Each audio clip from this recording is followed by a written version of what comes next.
Halo, masih bersama kami di Niko School Kepo, tentunya channel YouTube. Bersama saya Ronald, CEO dari www.kepo.tv, dan juga dengan pakar hukum kita, Bung Niko tentunya. Bung Niko, kita ada pertanyaan dari Kaskus dari Agan Fleming Bikini. Selamat siang Gan, saya mau tanya masalah warisan, semoga bisa dibantu jawab. Saya saat ini memegang surat warisan dari kakek saya, dalam kurung dibuat kakek di notaris resmi, yang isinya membagi warisan ke anak-anaknya, termasuk ayah saya dan cucu, dalam kurung saya. Akta warisan tersebut dibuat kakek saya setelah nenek meninggal, jadi cuma tercantum tanda tangan kakek saya saja. Dalam warisan tersebut dicantumkan saya mewarisi harta kakek berupa rumah, dalam kurung akta rumah tersebut atas nama kakek, yang sebagian besar 15%, dengan bagian sebesar 15%. Kakek saya sudah meninggal kira-kira 12 tahun lalu. Saat ini paman dan bibi saya ingin menjual rumah tersebut, tapi berdasarkan akta warisan tersebut tidak berlaku karena harta tersebut seharusnya dibagi terlebih dahulu antara kakek dan nenek saya, masing-masing 50%. Baru kemudian dari bagian kakek yang sebesar 50%, saya boleh mengambil sebesar 15%. Pertanyaan saya, apakah cara perhitungan warisan benar seperti itu?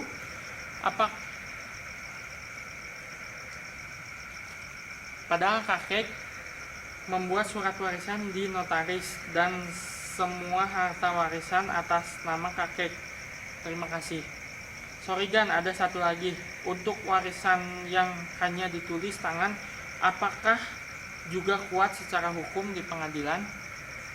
Baik, saya akan jawab pertanyaan dari Agan Fleming Bikini ini mengenai masalah pewarisan dari kakeknya.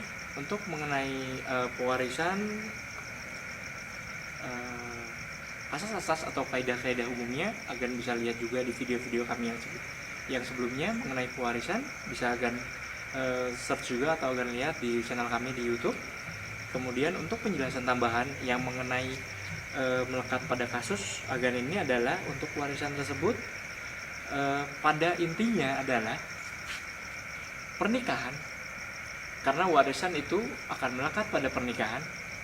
Jika pernikahannya sah di mata hukum, dalam hal ini ada perjanjian kawin, ada akta kawin. Akta kawinnya itu dikeluarkan oleh instansi pemerintah, dalam hal ini jika Chinese, Dinas Catatan Sipil. Nah, jika punya hak tersebut, punya akta nikah tersebut, maka si istrinya merupakan ahli waris dari suaminya. Begitupun sebaliknya, si suami merupakan ahli waris dari istrinya.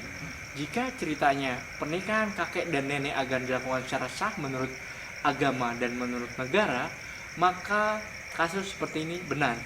Jadi warisannya adalah ketika si nenek meninggal, walaupun surat-suratnya atau semua dokumen-dokumen hartanya disebut atas nama kakek, si nenek memiliki bagian jika tidak ada perjanjian kawin, jika pernikahannya tersebut sah di mata hukum. Jadi nenek tersebut memiliki bagian 50%. Jadi disisihkan dulu bagian 50%-nya untuk si nenek, kemudian sisanya diwariskan lagi kepada ahli waris lainnya, anak-anak si nenek tersebut.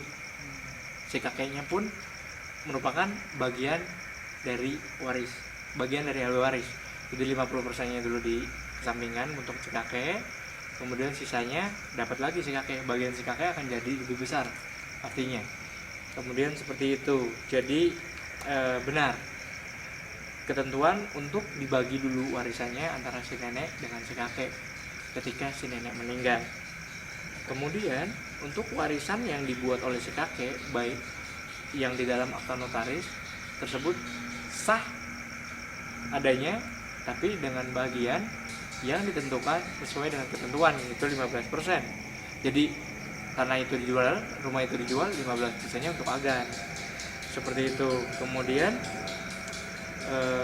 dan bagian ayah agan pastinya ditentukan ayah agan berapa persen. Jadi ketika aset tersebut mau dijual, ayah agan dan agan harus menyetujuinya. Jika ayah agan sudah meninggal, pelimpahan haknya semua sepenuhnya kepada agan dan adik-adik agan. Jika pernikahan agan sah secara hukum, sekali lagi seperti itu. Kemudian cara penghitungan warisannya betul.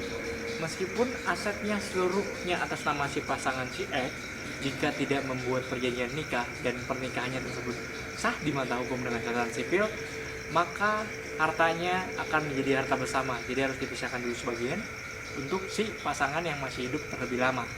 Seperti itu. Jadi untuk wasiatnya, selama itu merupakan bagian warisan dari si kakek, boleh-boleh saja dia diwasiatkan pada si ahli warisnya, maupun itu ayahnya maupun itu susunya. Seperti itu.